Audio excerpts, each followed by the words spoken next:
Allah bisa membuat kita hidup, Allah bisa membuat kita mati. Masa iya Allah nggak bisa membuat kita bayar utang?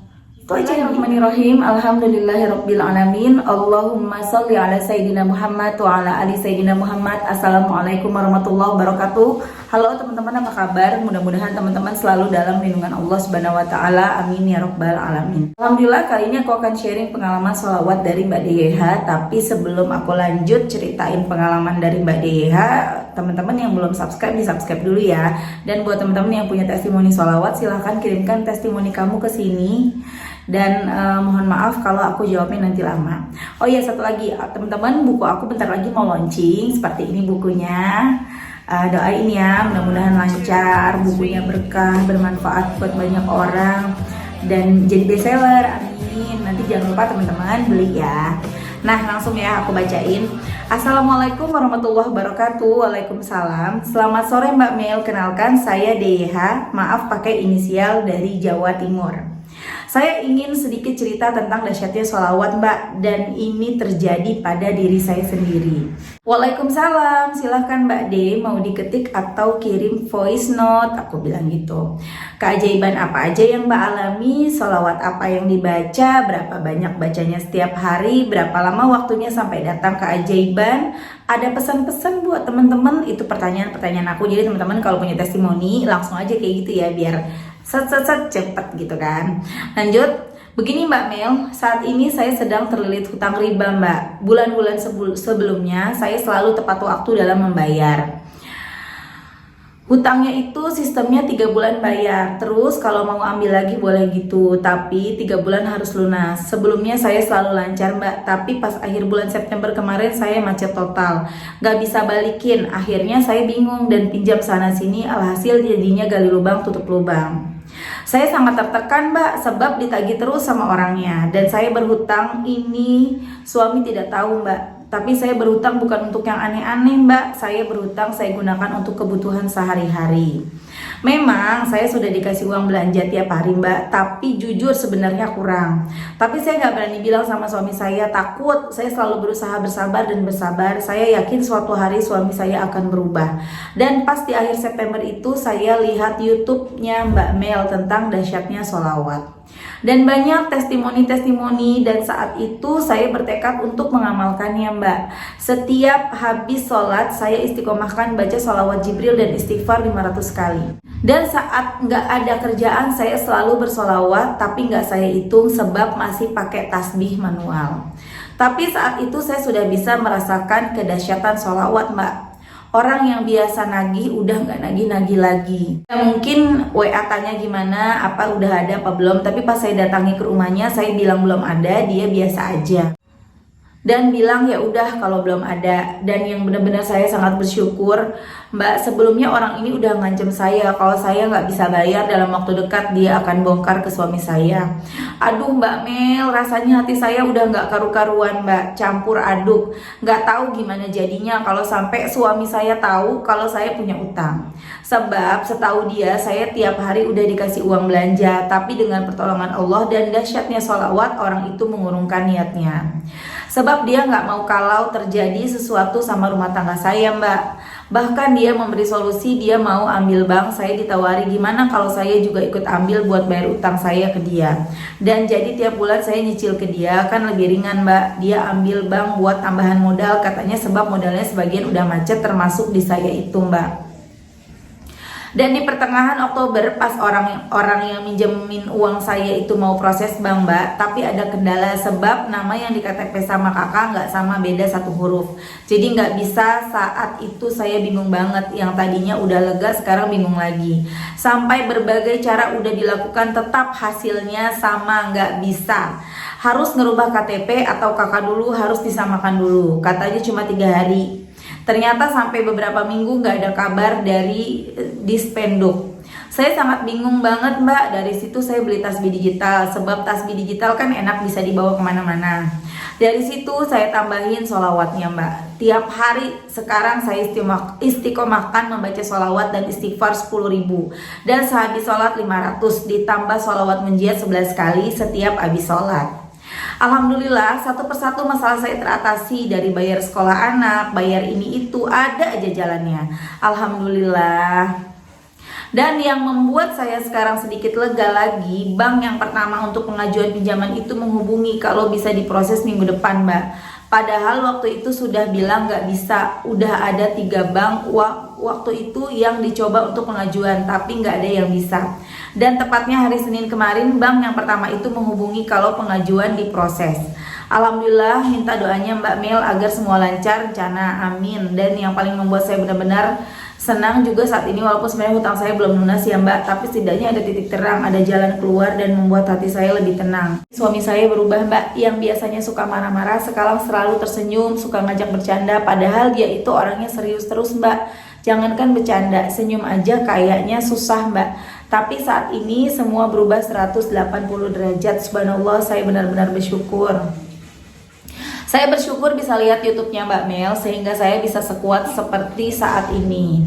Jujur, sebelum saya mengamalkan sholawat tiap hari, saya gelisah, pikiran gak tenang. Tapi sebaliknya saat ini Mbak, hati dan pikiran saya tenang sekali bersolawat. Walaupun hutang saya belum lunas, walaupun hutang saya belum terlunasi semuanya, tapi hati dan pikiran tenang. Saya yakin Allah akan pertolongan Allah. Allah tidak akan menguji hambanya melebihi batas kemampuannya. Dan sekarang saya akan berusaha untuk istiqomah untuk mengamalkan sholawat Mbak. Dan saya minta doanya agar terus selalu istiqomah ya Mbak. Pesan dan untuk teman-teman yang belum mengamalkan sholawat, ayo dari sekarang kita amalkan, sebab begitu dahsyat keajaiban yang terjadi berkat mengamalkan sholawat. Mungkin pertama untuk mencapai 1000 aja sangat berat ya Mbak. Tapi kalau udah terbiasa ya, yang seperti saya alami 5.000, 10.000 itu cepet banget, nggak terasa. Mungkin nanti di lain hari saya sambung lagi Mbak. Terima kasih atas semuanya. Wassalamualaikum warahmatullahi wabarakatuh. Nah di sini aku benar-benar pas terima testimoni ini, aku nggak baca dulu, aku langsung baca di sini ya teman-teman ya, di videoin gitu ya. Dan aku sebenarnya sempat kaget pas di sini baca. Aku awalnya senang, mungkin teman-teman lihat ekspresi aku, tadi aku udah agak mau senyum bacanya. Oh, jadi waktu pinjam uang sama bank sulit kan, nggak mudah gitu kan. Itu sebenarnya jalan dari Allah loh.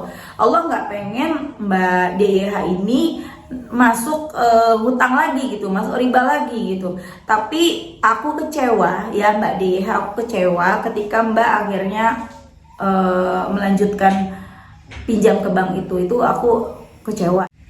Karena apa? Kalau kita udah berserah sama Allah, dan ketika ada yang menurut kita pertolongan nih, ada yang mau minjemin tapi itu riba, itu bukan pertolongan, itu ujian buat kita. Sebenarnya kalau Mbak Deha mau bersabar terus lagi baca sholawat, bener-bener maaf Mbak, aku nggak mau ngutang di bank, aku janji aku akan bayar, doain aku ya Mbak, misalnya gitu ya.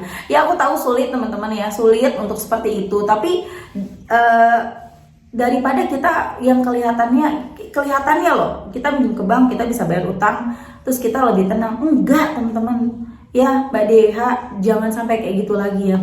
Dan di sini aku senangnya itu pertama ya, apa yang minjemin yang itu ya, mungkin itu rentenir kali ya Mbak ya, itu rentenirnya nggak marah ya, yang tadinya udah ngancem nggak jadi ngancem ya kan. Allah bikin hatinya untuk nggak ngadu ke suaminya Mbak Deha, itu pertolongan yang pertama. Pertolongan yang kedua sebenarnya ketika dipersulit minjem uang ke bank, tapi Mbak Deha tetap kekeh maunya itu bisa terjadi ya. Itu kan apa doa kita ya, kita maunya begitu ya, Allah mah ngabulin aja. Allah udah ngasih jalan, enggak dulu, jangan dulu dipersulit, tapi kita kekeh maunya itu gitu kan.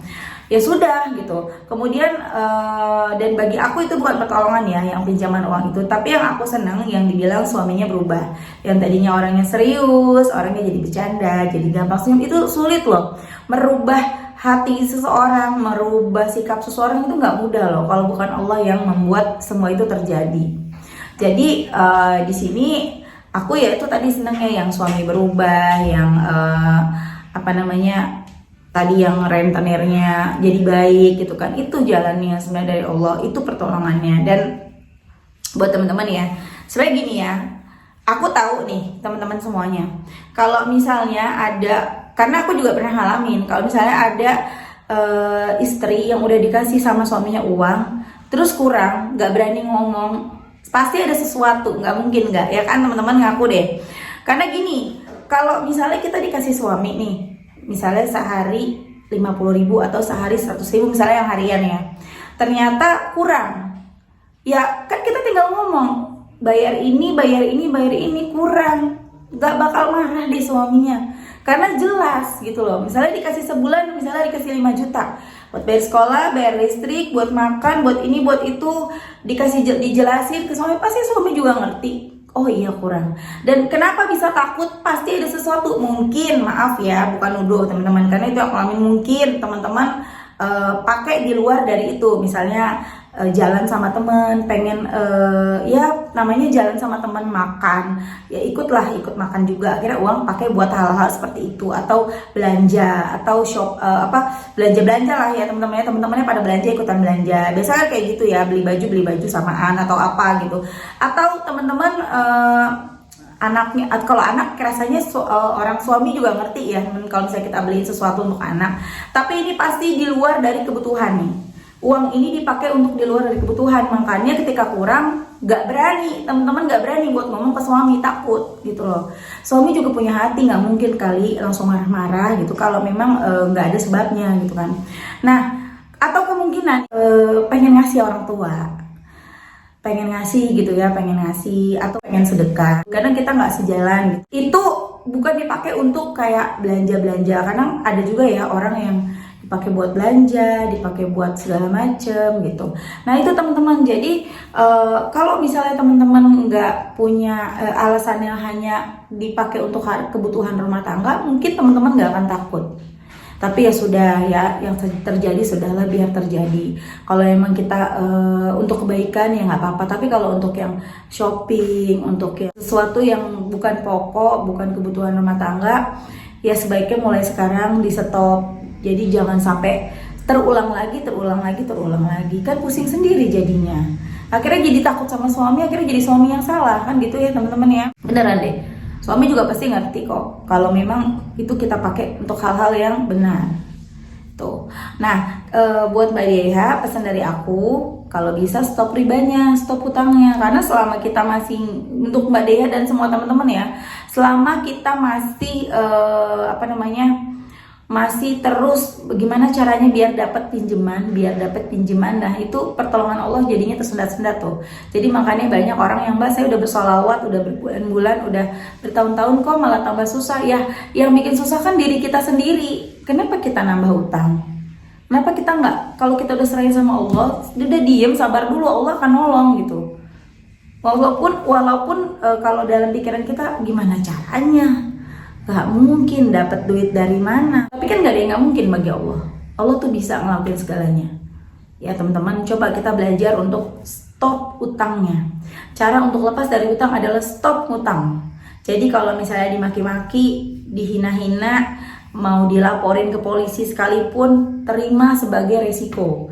Tapi kita berlindung kepada Allah, kita minta tolong sama Allah. Allah gak akan ngebiarin kita sampai bener-bener susah, nggak bakalan. Jadi tumbuhkan keyakinan itu dulu. Gimana caranya? Ya paksa. Karena gini, kita nggak yakin sama Allah.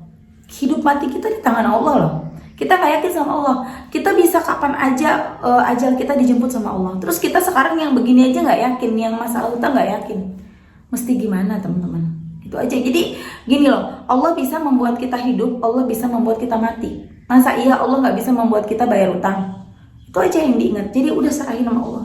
Ya Allah, hamba serahkan kepadamu, hamba tahu hamba salah, hamba tahu hamba jadi terjerat hutang seperti ini. Tolongin hamba ya Allah, bantu hamba ya Allah, terserah engkau deh hamba mau kayak gimana. Terserah engkau deh hamba mau diapain sama orang. Yang penting engkau nggak marah lagi sama hamba. Yang penting engkau ngampunin dosa-dosa hamba. Gitu. Ya teman-teman ya. Oke teman-teman, terima kasih udah nonton, mudah-mudahan bermanfaat dan jadi motivasi buat teman-teman.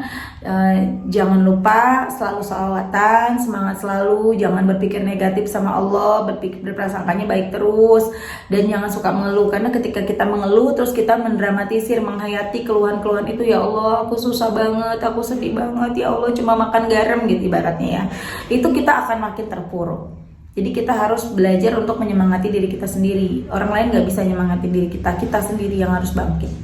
Terima kasih teman-teman. Assalamualaikum warahmatullahi wabarakatuh.